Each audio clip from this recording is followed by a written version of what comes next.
Topic. I don't like this. I avoid. But topic likes me. I can't avoid. এখন আবার একটা নতুন topic list হয়েছে, রাজবংশী। হ্যাঁ, সব রাজবংশী ভাইরা কিন্তু সমান নয়, কিন্তু যারা যাদের পেটে বিদ্যা নেই, বুদ্ধি নেই, তারা কিন্তু একটা নতুন ভাবে ইস্যু ক্রিয়েট করার চেষ্টা করছে। যেমন কি অনন্ত মহারাজ, নাকি জানি না, সে নাকি বলছে যে তাদের রাজবংশী সম্প্রদায় আমাদের ভারতের স্বাধীনতার অন্যতম লিডার ছিলেন। কিভাবে মেনে নেওয়া যায়? তাদের দাবি, ভারতের ইতিহাস ঘেঁটে দেখা, সেখানে নাকি লেখা আছে যে তাদের মহারাজ বা রাজবংশী পরিবার ভারতকে স্বাধীনতা এনে দিয়েছে। কোথাও কোথাও এটাও বলেছে যে আমরা দেশকে স্বাধীন করিয়েছি। এবার টপিক আসছে নেতাজি, এবার তোরা যেটা শুরু করেছিস এবার সেটা বন্ধ কর। মানুষ ঠিকভাবে ব্যাপারটাকে একদমই নিচ্ছে না, কেন বা নেবে? ভাই, রাজবংশীদেরই কথা বলছে, সবাই কিন্তু এক নয়। অনেক রাজবংশী আছে যারা নিজেদেরকে নেতাজির আদর্শে চালিত করতে চায় এবং করেও। এবার আসা যাক ইতিহাস। তোর ইতিহাস ঘাট আমি না বলছি না। আর্টিফিশিয়াল ইন্টেলিজেন্স নাম শুনেছিস নিশ্চয়ই, কিছুদিন পরে তোরা ওটাতেই চলবি একটু ভেবে। সেখানে গিয়ে দেখা গেছে যে হ্যাঁ, দেশ স্বাধীন রাজবংশীদেরও হাত ছিল, মানছি, এটা আমরা স্বীকার করছি। কারণ নেতাজির একার পক্ষে তো আর দেশকে স্বাধীনতা এনে দেওয়া সম্ভব হয়নি, আর হবেও না। সেই জন্য বলছে নেতাজি একজন স্বাধীনতা সংগ্রামী ছিলেন। তোরা ওকে ব্রিটিশদের দালাল বলেছিস, এটা কিন্তু সম্পূর্ণভাবে ভুল। তিনি ব্রিটিশদের দালাল ছিলেন না, তিনি একজন ভারতের স্বাধীনতা সংগ্রামী ছিলেন। এবার একটা কথা আসা যাক,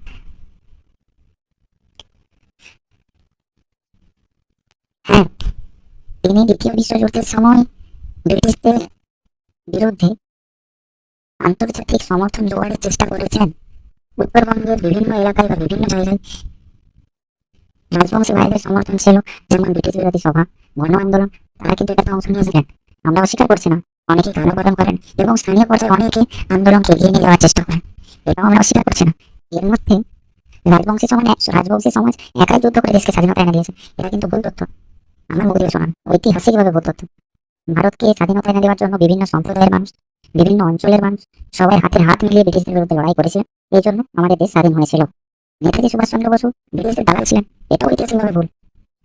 নেতাজি সুভাষচন্দ্র বসু ব্রিটিশ শাসনের তীব্র বিরোধিতা করতেন এবং ওরা বিরোধীও ছিলেন, এবং তিনি ব্রিটিশদের বিরুদ্ধে যুদ্ধের জন্য ইন্ডিয়ান ন্যাশনাল আর্মি অর্থাৎ আজাদ হিন্দ ফৌজ গঠন করেছিলেন। তিনি জাপান এবং জার্মানির কাছ থেকে সাহায্য নেওয়ার চেষ্টা করেছেন।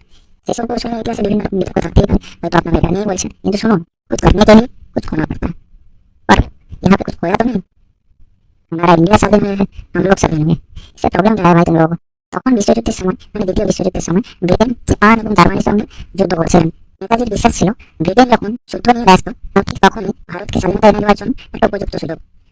সেই কারণে তিনি জার্মানিতে গিয়ে ভারতের স্বাধীনতার পক্ষে ওনাদের সমর্থন চান। ওটা তিনি জাপানেও গিয়েছিলেন। জাপানের সহযোগিতায় তিনি ইন্ডিয়ান ন্যাশনাল আর্মি অর্থাৎ আজাদ হিন্দ ফৌজ পুনর্নির্মাণ করেন। এই বাহিনীর লক্ষ্য শুধুমাত্র ছিল সশস্ত্র সংগ্রামের মাঝে মধ্য দিয়ে ভারতকে স্বাধীনতা এনে দেওয়া। জাপান ভারতকে বিভিন্ন রকম ভাবে সাহায্য করে, বিভিন্ন অস্ত্র, প্রশিক্ষণ এবং সামরিক সহযোগিতা করে।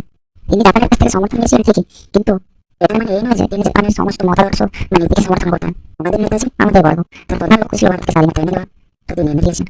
এগুলো বন্ধ করুন। নেতাজি সুভাষচন্দ্র বসুকে নিয়ে যারা এখন কটাক্ষ করছেন, বাজে মন্তব্য করছেন, খুব জোর করে রিকোয়েস্ট করছে, বন্ধ করুন।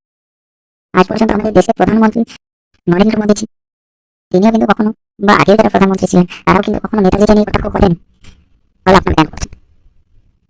আবার আমার কাছে দেখুন, আমি শুধুমাত্র রাজবংশী বলছি না, এতদিন তৃণমূল ছিল, আপনাদের কোনো আন্দোলন দেখা যায় আর কোনো কিছু দেখা যায়, সব নেটওয়ার্ক এখানে পড়ে আসছে। কোনো একটা কথা বলতেই হয়।